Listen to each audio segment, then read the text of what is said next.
Moving into the 2023 season, all of the things which held back the Pittsburgh Steelers 1 year ago could now be the defining elements in the NFL's most slept-on team. In this video, I'll highlight 5 reasons why the Pittsburgh Steelers are a sleeping giant, and how every fan of an NFL team in the AFC should have them on the radar. And the number one driver in the Pittsburgh Steelers' success starts with the heir apparent to Ben Roethlisberger. With large shoes to fill, he threw 7 touchdowns as a rookie in 12 games. On paper, it was an abysmal rookie season until you dive into the context of what really went down. Pat Freiermuth revealed Kenny Pickett didn't even have access to hot routes. The simple ability to audible pre-snap based off the opponent's defensive coverage out of the huddle. In the final 8 games of Kenny Pickett's rookie season, he had 1 turnover total, with the Steelers winning 7 of their last 9 games. Oftentimes we boil turnovers down to just interceptions, but no, he didn't have a single fumble lost either. But the number one thing was being able to win within the pocket, what he struggled with most and needed to improve in the pros. And in preseason, Kenny Pickett posted a perfect passer rating, 158.3, as his team scored in all 5 drives, and hey, you could say preseason does not matter.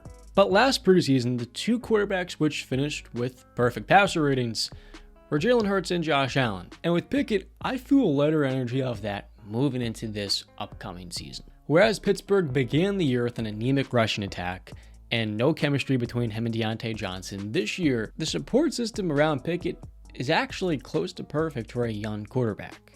And what we saw versus the Bills starters, and where the Steelers posted 2 easy touchdowns in the first quarter, this Pittsburgh offense is complete. As I just mentioned, Pickett needed to show composure and good pocket presence, something last year which came back to bite him when he would slip into pressure and wasn't that patient letting the play develop. Beyond that, you look at the complete committee of weapons from running back to wide receiver and tight end, and what stands out to me is what Kenny Pickett can do with a guy in Deontay Johnson.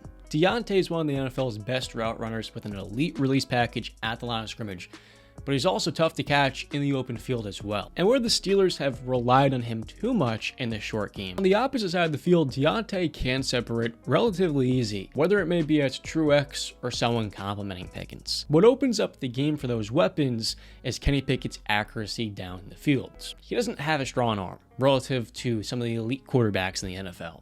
But as a rookie, he was toward the top of the league in accuracy down the field.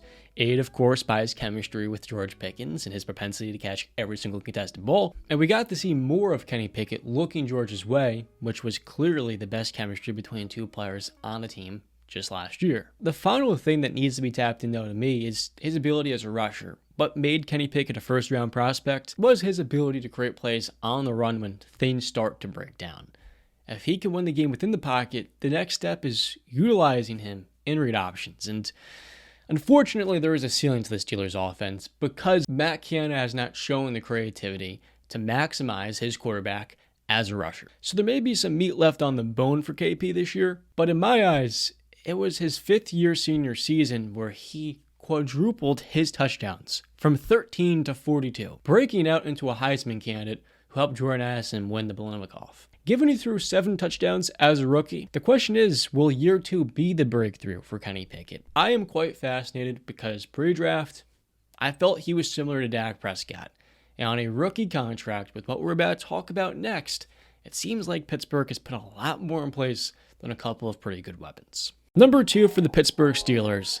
The reigning Defensive Player of the Year was not the same in 2022. In these 7 games TJ Watt missed, Pittsburgh's defense gave up nearly 400 yards, and in a 7-game sample size, had just 8 sacks and 5 takeaways. They gave up 25 points a game. Pittsburgh would go 1-6. But in the 10 games Watt did finish, Pittsburgh's defense gave up 100 less yards a game, 390 to 288, 25 points per game to 17. The crazy part about the entire season was, when TJ was on the field, Pittsburgh's defense gave up 20 points in just 1 of their last 9 games. That one team was the Cincinnati Bengals, yet Watt wasn't the Steelers' most productive pass rusher in 2022. It was the emergence of third-year edge rusher Alex Highsmith, who posted 14.5 sacks and 5 forced fumbles. 11 of those 14.5 coming in 10 games he played with Watt, going up against better matchups with more advantages on the opposite edge. whereas in the 7 games Watt missed, Highsmith only got to 3 sacks. A far cry in production. It was a dominant second year as a starter where he was snubbed from the Pro Bowl team. But this year it's not just the expectation Watt will stay healthy because they won't play 100 snaps defensively week 1. In the 4th round of this last year's draft, they selected Nick Herbig, Wisconsin team MVP for what was one of the best defenses in college football this last year. In preseason, Herbig dominated with over 3 sacks and a handful of quarterback pressures to go along with it. The younger brother of Steelers lineman Nate Herbig, Nick brings a high motor as a third edge rusher. Cross chops, dips, rip-throughs. Herbig looked like one of the biggest deals in the draft in preseason.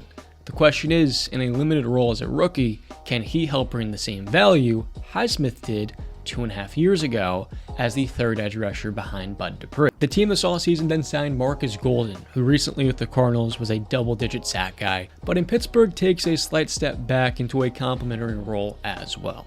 Unlike former Steeler Melvin Ingram, it seems like Golden will be a willing participant and not a hostage, which for the clarity of depth is a pretty good thing. But along with the value they had in that linebacker, Pittsburgh wasn't done reinforcing their front 7. With the 49th overall pick, they selected Herbig's teammates, Keanu Benton, at D-tackle, a run stuffer in the middle with the motor, technique, and power to hold gap responsibilities. They not only got better at edge and D-tackle, but linebacker possibly too. The first of which would be Cole Holcomb from the Washington Commanders, who missed half of 2022, but the year prior posted 142 tackles and 7 pass deflections as a capable 3-down linebacker. Along with them, Pittsburgh signed former Patriot and Miami Dolphin, Landon Roberts. Coming off a career year in Miami, where he posted 4.5 sacks, Roberts is your thumper in the run game. A player who struggles mightily on 3rd down, but in the ways Miles Jack and Devin Bush this last year lacked the physicality against the run, Roberts brings a ton of willingness. And last, Pittsburgh added in Quan Alexander, former Pro Bowler with the Tampa Bay Buccaneers who recently spent time with the Jets and Saints. As a rotational piece, Alexander in this stage of his career is in the exact role you would look for. So it feels like the Steelers defense got better everywhere, and added depth for what was the most top-heavy group on the team. The third thing for Pittsburgh, however, would not be related to their defense, but rather their rushing attack. In weeks 1 to 8 of 2022, Najee Harris averaged a paltry 3.3 yards per carry. I mean, he was awful to start last year, because he came into training camp not healthy, playing through a Liz Frank injury.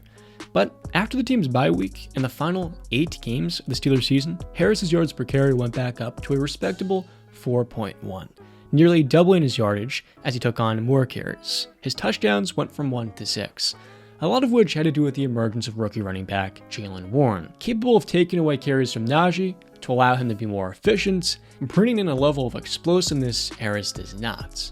But then, Najee still gained the bulk of touches in the red zone. With how well Pittsburgh was able to establish the run in the second half of the year, the addition of Isaac Seumalo to replace Kevin Dotson, and then trading up to get Georgia left tackle Broderick Jones. While he's not expected to be the starter week 1, adding in competition in training camp only makes Dan Moore, the worst starter on the offensive line last year, a better, more developed player. And for Chuck Shakur for the right tackle, it keeps him on his toes too, on a now above average to good offensive line. But in the same way last year the Steelers had bad luck with TJ Watt's injuries, their offensive line this year is not going to have a perfectly clean bill of luck. Players are going to get injured.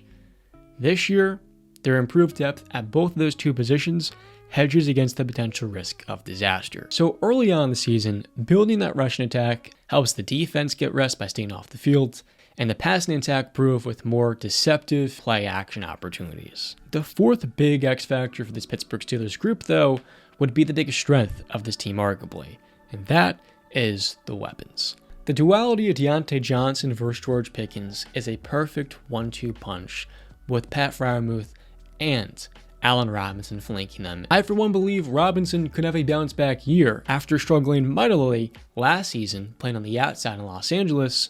If anything, Robinson could fill in that Juju Smith-Schuster role, a big, physical, high-field slot weapon who just 2 years ago was a 1,200-yard machine. And for Steelers offensive coordinator Matt Canada, it becomes harder for him to fail, given the team is adding other gadgets. Calvin Austin, if he wants to continue running his beloved jet sweeps, and Darnell Washington. With a good offensive line, good weapons, and a good running game, it seems like Kenny Pickett having that good season is simply inevitable. And last for this Pittsburgh Steelers team, their head coach is Mike Tomlin. With zero playoff expectations, this team is one of the NFL's most misunderstood. For their careers, Lamar Jackson is 2-3 versus Pittsburgh, with 2 of those wins coming up against backup quarterbacks, while Deshaun Watson with his time in Houston was 0-2. And Joe Burrow, after eviscerating the Steelers in 2021, was 1-1 versus them this last season. It's quite clear an elite defense and a good offense takes you far in professional sports. And when you've got a Hall of Fame head coach with a chip on his shoulder and a young, mature quarterback with the skill set to thrive, it feels like it's only a matter of time for the Pittsburgh Steelers.